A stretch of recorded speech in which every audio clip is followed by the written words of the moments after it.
operación entre conjuntos que se llama producto cartesiano. ¿Sí? El producto cartesiano se escribe A por B. A es un conjunto y B es un conjunto. ¿Sí? Supongamos, esto se llama diagrama de Venn para el conjunto A, diagrama de Venn para el conjunto B.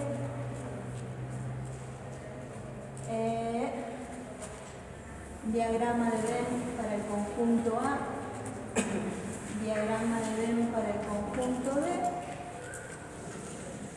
diagrama de Venn para el conjunto A,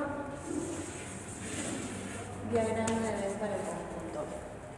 Vamos a empezar por lo más elemental, el producto cartesiano, ¿sí? Supongamos que en A tenemos 4 elementos, ¿sí? Y en B, porque los conjuntos tienen elementos, ¿sí? Nosotros hasta ahora vimos conjuntos, por ejemplo, el conjunto solución. Si no tenía elementos, lo llamábamos vacío. Si tenía un elemento, abríamos llave, el numerito que era el elemento, cerrábamos llave, ¿sí? Bueno, ahora, supongamos que resolvíamos una inecuación, obteníamos un intervalo, ¿sí? Que también era un conjunto con infinitos elementos. ¿Bien? Supongamos que en B tenemos 2 elementos. ¿Sí? El producto cartesiano lo que hace es relacionarme cada elemento de A con cada elemento de B. Es decir, este con este, este con este. Este con este, este con este. Este con este, este con este, este con este y este con este. Supongamos que de este lado tenemos A, E, O, U. ¿Sí? Y de este lado tenemos B y C. ¿Bien? Entonces decimos que en el producto cartesiano A por B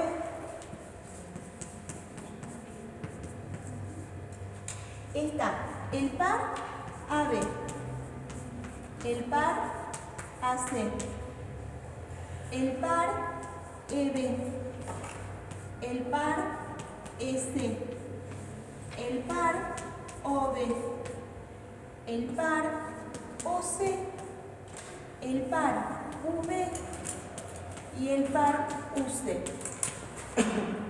Este es el producto cartesiano. Se dice que todo subconjunto no vacío del producto cartesiano A por B puede ser una relación. Por ejemplo, supongamos que tenemos estos dos pares y supongamos que tenemos este par. ¿Sí? Entonces ahí formamos una relación. Una relación que tiene al par AB, que tiene al par AC y que tiene al par UC. Entonces, A, B, O, U, B, C. A y B tienen los mismos elementos, pero la relación va a tener al A relacionado con el B, al A relacionado con el C y al U relacionado con el C. Y decimos que esto es una relación. ¿Sí? Cuando nosotros hablamos de funciones, hablamos de relaciones, es decir, subconjuntos del producto cartesiano, que verifican que a todo elemento del primer conjunto le corresponde uno y solo un elemento del segundo conjunto. ¿Sí? No puede no corresponderle elemento, le tiene que corresponder sí o sí un elemento de B. Y ese elemento de B tiene que ser único. Entonces, acá a este A le corresponden 2. Listo, no es función. ¿Bien? A este E no le corresponde ninguno. Entonces, por esa otra razón tampoco es función. ¿Sí? Entonces, si este es A, este es E, este es O, este es U, este es B y este es C, vamos a armar un subconjunto del producto cartesiano, es decir, una relación que sea función. Vamos a llamarla F. A ver, ¿a A con quién lo relacionamos?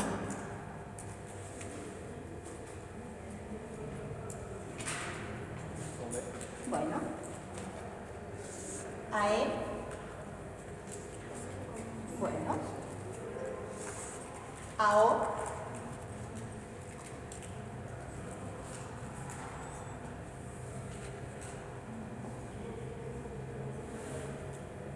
¿Con quién lo relacionamos? ¿Con B o con C? Con B. ¿Y a U? Bueno. Entonces, A con B, A E con C, A O con B, A U con C. Bien, de todos los de acá sale una flecha y sale una única flecha, ¿sí? Esto de que sale una se llama condición de existencia para que una relación sea función. Y que es una única flecha es la condición de unicidad, ¿sí? Esto con diagramas de Venn no es la única forma. Nosotros podríamos armar un diagrama en ejes coordenados cartesianos, ¿sí?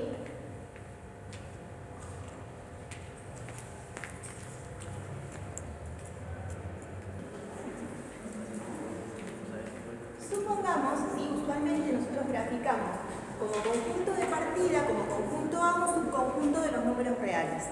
En este caso, ¿sí? Ese conjunto de partida lo vamos a graficar en el eje horizontal. ¿Bien? ¿Cómo graficaríamos esto para los conjuntos A y B?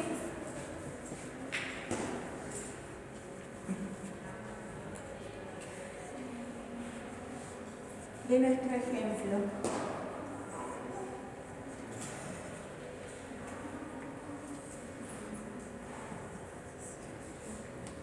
En A teníamos A, E, O, U. A, E, O, U. A, E, O, U. D, C.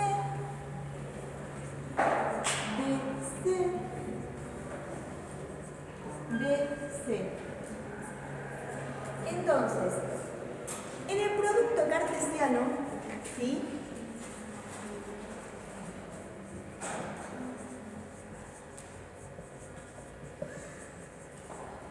A lo relacionamos con B y con C, a E con B y con C, a O con B y con C, a U con B y con C. En la relación producto cartesiano A por B, en la relación A lo relacionamos con B y con C y a U lo relacionamos con C. Y en la función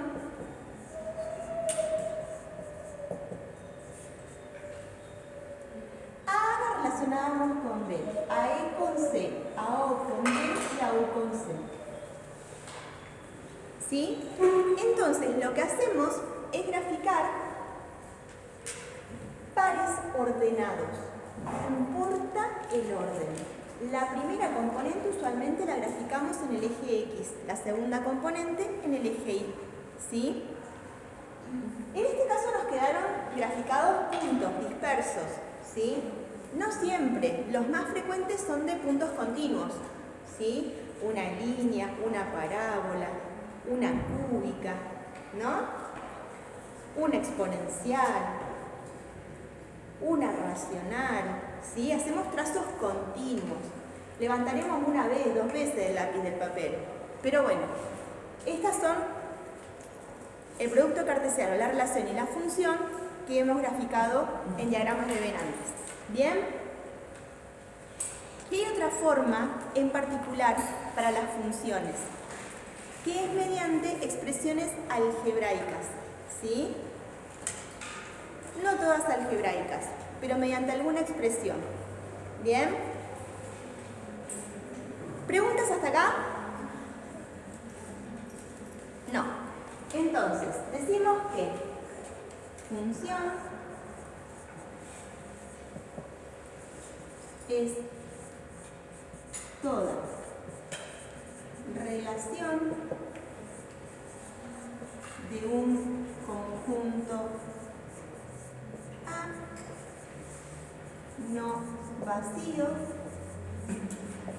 en otro conjunto B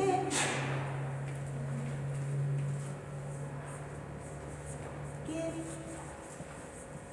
verifica para todo elemento del conjunto A existe un único elemento del conjunto B tal que f de x, la función de x, es y. Esto es simbólicamente, ¿sí? ¿Qué estamos diciendo? La condición de existencia y la condición de unicidad en dos simbolitos. Todo esto que estuvimos viendo en el diagrama de Venn, ¿sí? Entonces, esto es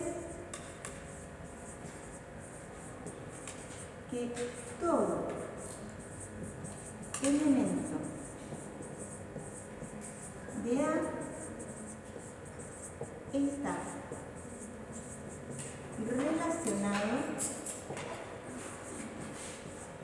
con un único elemento de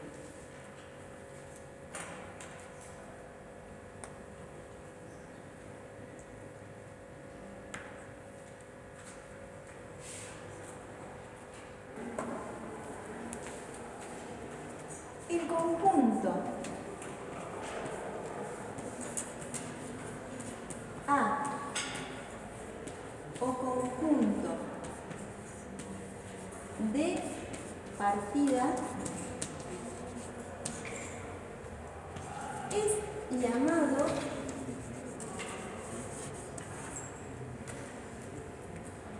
dominio de la función.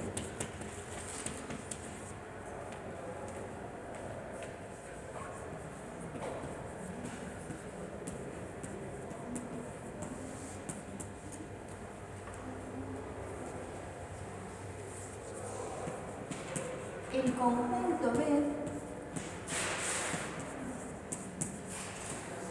o conjunto de llegada es el codominio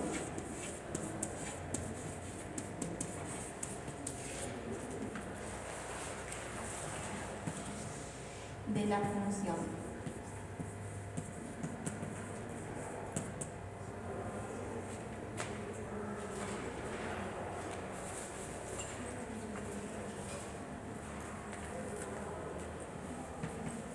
El subconjunto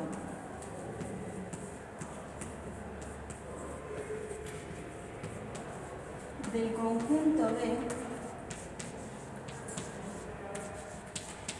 al que pertenecen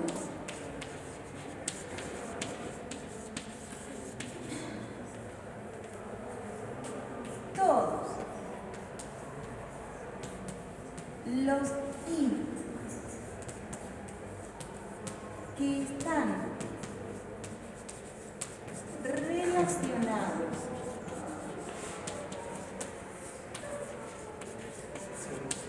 con algún X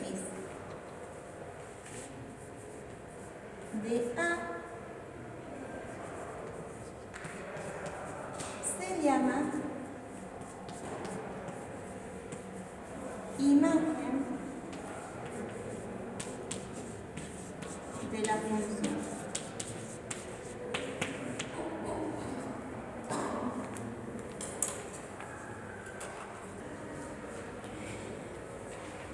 Veamos en esta función.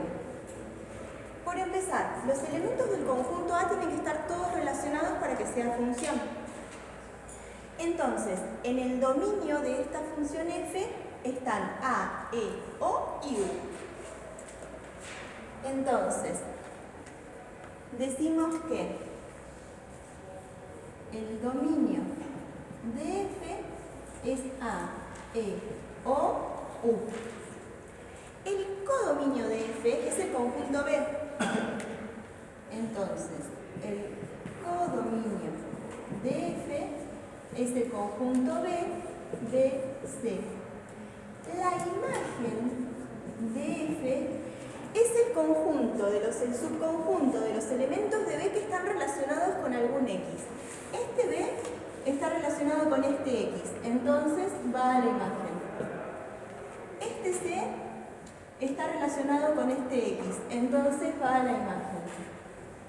En la imagen podría haber menos elementos. En este caso, en la imagen están todos los elementos de B. ¿Sí?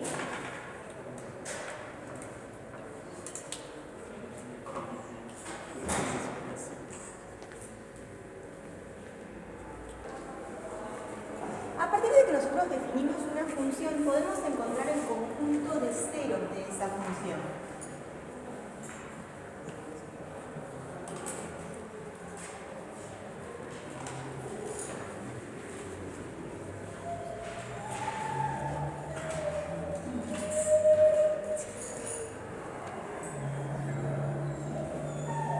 Y lo vamos a simbolizar C0.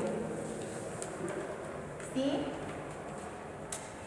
En este conjunto van a estar los elementos del conjunto de partida que verifican que cuando evaluamos la función en ese elemento, el valor de la función es 0.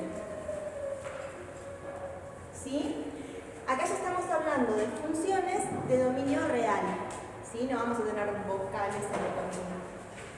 Bien.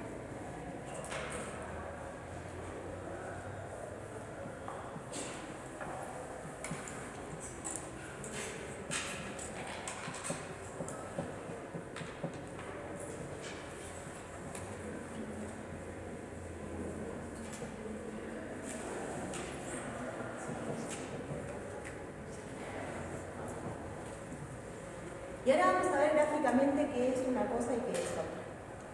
En el conjunto de positividad van a estar los X pertenecientes al dominio que hacen que F de X sea positivo. ¿Sí? En el conjunto de negatividad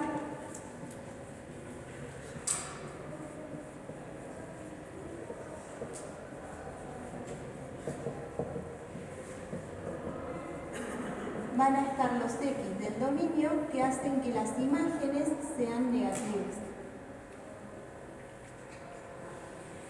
Supongamos que acá están graficados los X, acá los Y y está esta. Ahora, graficamos los X, los Y está esta. ¿Sí? Hay algo que se llama la prueba de la recta vertical que nos permite saber si un gráfico continuo o no continuo es función. ¿Bien? Nosotros habíamos dicho que por cada X tenía que existir un único Y, por la definición. Entonces, si nosotros hacemos acá una línea vertical, para este X encuentro este Y. Entonces, para este X hay un Y y ese Y es único. ¿Sí? Ahora, si nosotros hacemos una línea vertical acá, para este X, ¿sí? Hay un Y, que es este. Pero también está este otro Y. Entonces el Y no es único. ¿Bien? Entonces decimos que esta gráfica no es una función. ¿Sí?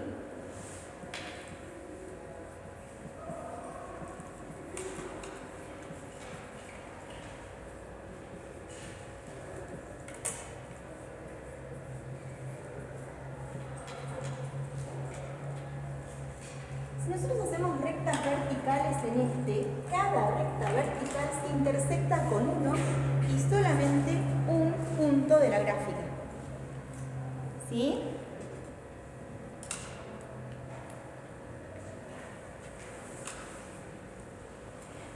se organizan los ejes coordenados cartesianos, ahí nosotros graficábamos desde vectores el 0, 0.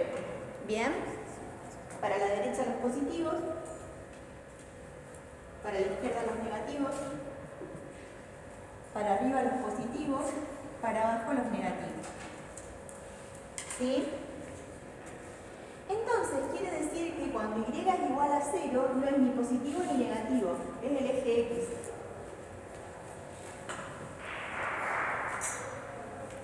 Y acá aparece lo que se llama ecuación de una función. ¿Sí? No todas son así. En particular, esta es la ecuación de una función, que es la recta horizontal. ¿Sí? La recta vertical no es función, porque si hago una recta vertical la intersecto más de una vez. La intersecto en todos sus puntos. ¿Sí? Bien.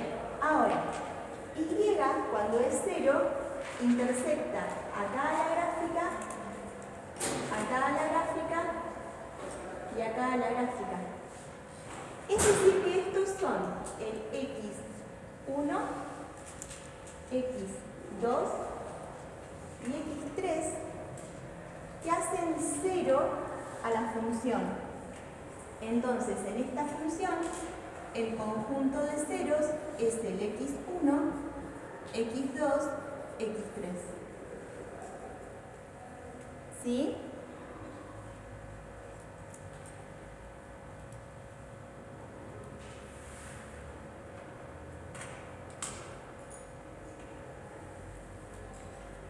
Si nosotros de esta recta vamos para abajo, lo que encontramos son los y negativos. ¿Sí? Pero entonces hacemos que f de x sea negativa. ¿En dónde? Todo este pedacito de función tiene y negativos. Es decir, en todo este intervalo. Acá es 0, acá se van los y positivos, positivo, positivo, positivo, 0, negativo, negativo, negativo, negativo. Este otro intervalo. ¿Sí? Y después positivo, positivo, positivo. Entonces decimos que los intervalos de negatividad vienen.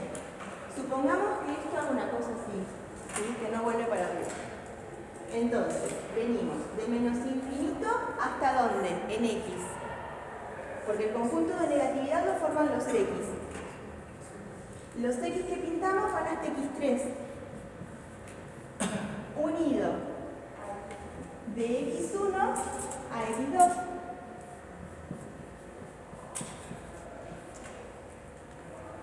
¿Sí?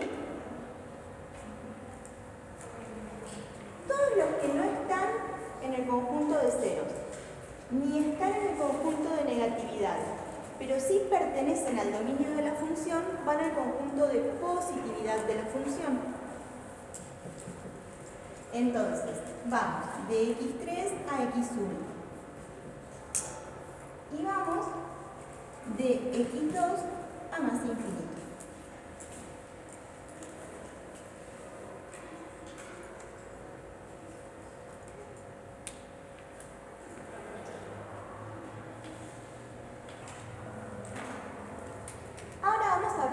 De cuando una función es creciente y cuando una función es decreciente.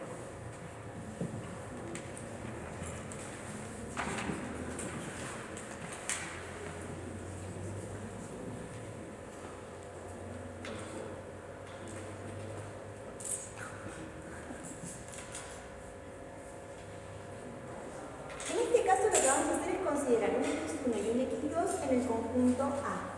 ¿Sí? x1 perteneciente a A, ya sabemos que A nos estamos refiriendo al dominio de la función, y x2 perteneciente a A. Nosotros sabemos que en el conjunto de los números reales podemos establecer un orden, ¿sí? Podemos decir que x1 es menor o mayor que x2.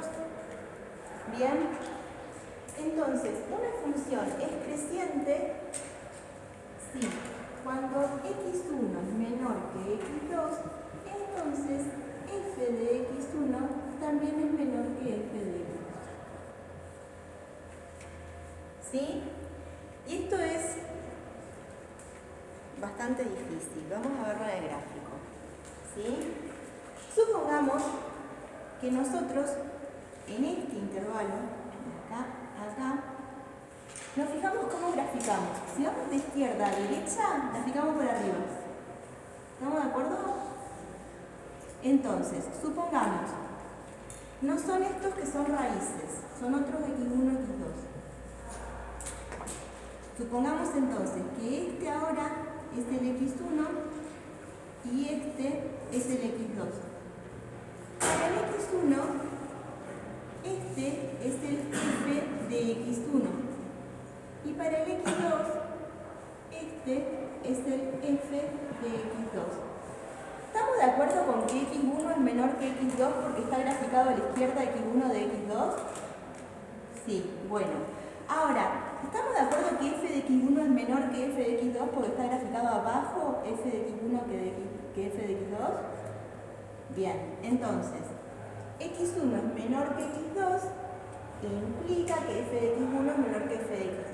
Esto así con símbolos no lo vamos a hacer, lo vamos a mirar desde el gráfico, ¿sí? En caso de que les pidan en un coloquio, en un final, defina cuando una función es creciente, y van a tener que recurrir a los símbolos, ¿sí? Entonces decimos que, suponiendo que esto es x3 y esto es x4, los extremos de este intervalo, decimos que f es función creciente en x3, x4. ¿Sí? Hay crecimiento en este intervalo.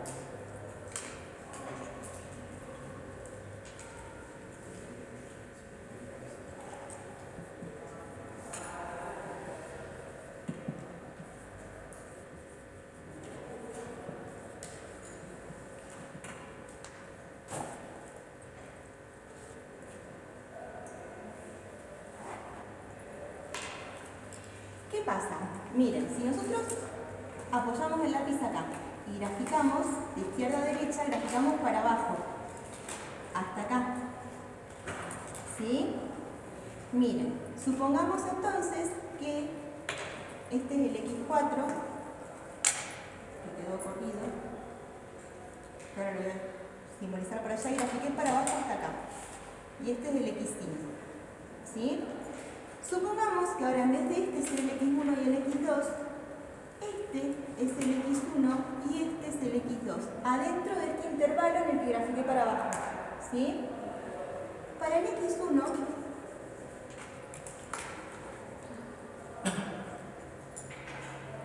este es el f de x1. Para el x2, este es el f de x2. ¿Sí? Entonces, x1 es menor que x2, pero f de x1 es mayor que f de x2. Cuando cambia el orden, decimos que es decreciendo, que hay decrecimiento en ese conjunto. ¿Sí? Entonces, supongamos que ahora es x1 perteneciente a A y x2 perteneciente a A.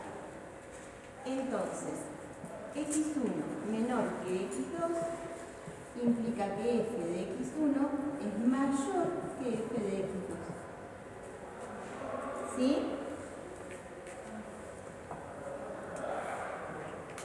Entonces decimos que f es función decreciente en x4, x5.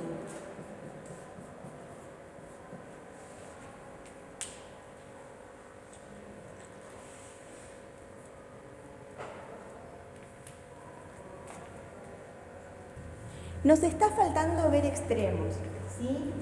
Para poder hablar de un máximo o de un mínimo, lo que nosotros tenemos que hacer es generar un entorno. ¿Y qué es un entorno? Un entorno de un punto x igual a A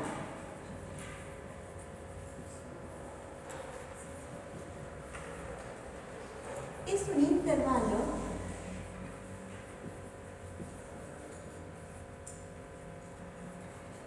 de la forma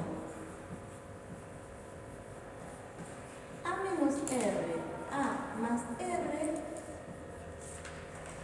con R positivo. ¿Sí?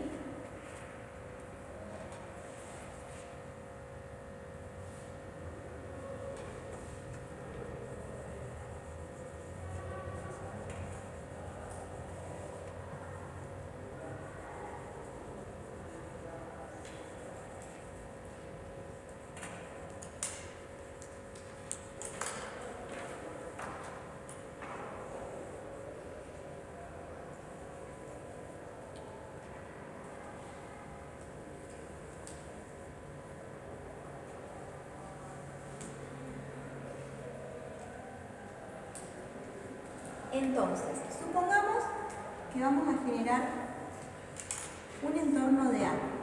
Entonces, para acá está A menos R, para acá está A más R. ¿Sí? Ese intervalo se llama entorno de A, ¿sí? O entorno con centro en A. No es relevante. Hago un intervalo de esta forma alrededor de A. ¿Sí? Nosotros vimos que de esta manera podríamos escribirlo con notación de valor absoluto como valor absoluto de x menos a menor que r. Y sabíamos que eso tenía que ser positivo para poder ser interpretado geométricamente, ¿sí? O para poder aplicar alguna de las propiedades de valor absoluto. ¿Bien? Bueno, es esa idea. Nos centramos en A, el centro es A, y nos movemos un radio r positivo. Y ahí formamos un entorno, el intervalo S, siempre con paréntesis, luego con corchetes. Bien, ¿qué pasa? Cuando nosotros evaluamos los x que están acá, este x me da imagen por acá, este x me da imagen por acá. Cuando evalúo en A, me da imagen por acá. Cuando evalúo este x, me da imagen más abajito que A. Cuando evalúo este x, me da imagen mucho más abajito que A.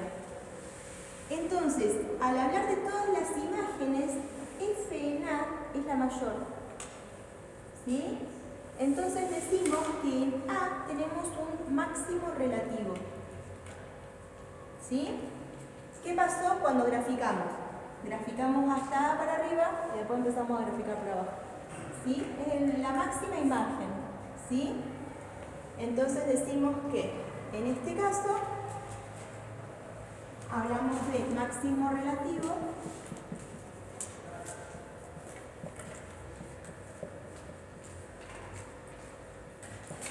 en x igual a A cuando f en A es mayor o igual que f de x para todo x en un entorno de A.